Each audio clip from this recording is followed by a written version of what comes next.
Ekene m unu ndị ọma na-ekili ife nkili a.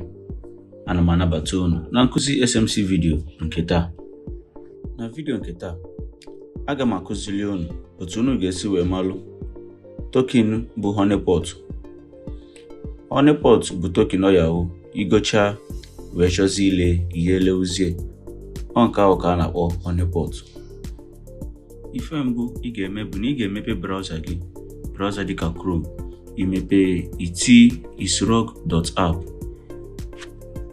O nwere chain dị iche iche dịka BSC, Ethereum Classic, Ethereum, Arbitrum, Polygon, Phantom, Kronos, Avalanche, Dogechain. Ị ga-ewelu netwọk nke ziri ezi tupu itinye token ọbụla ị chọrọ itinye. Na nkụzi vidio nke taa, token contract address anyị ga-etinye bụ nke Wikicat.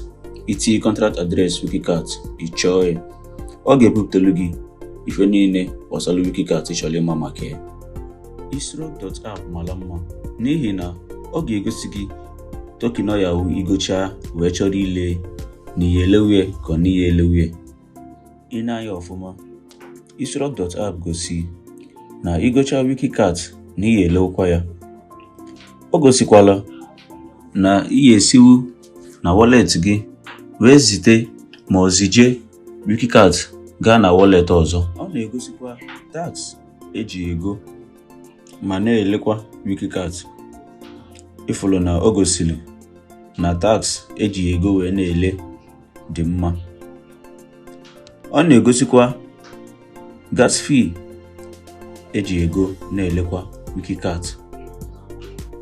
Token ọbụla bụ Honeypot ga-egosi gị ebe a na ihe elewu ka ọ nida ya ele.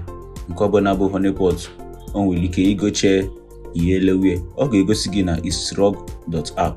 Ọ ga-egosikwa gị na ị ga-ezipụ iwu token dị na wallet gị zije ya na wallet ọzọ. Ọ ga-egosi gị tax eji ego wee na-ele token ahụ. Ọ ga-egosikwa gị ụgwọ gas eji ego wee na-elekwa token ahụ. Otu ahụ ka o si dị na chain niile nke dị na isrog.app. Otu a ka ị ga-esi wee malụ token bụ Honeypot na nke abụlọ Honeypot. Ọ bụrụ na ị nwere ajụjụ, ị gaa na comment section wee jụọ ajụjụ gị. Anyị ga-aza ajụjụ ọbụla ị nwere. Ndewonu, ekene m unu.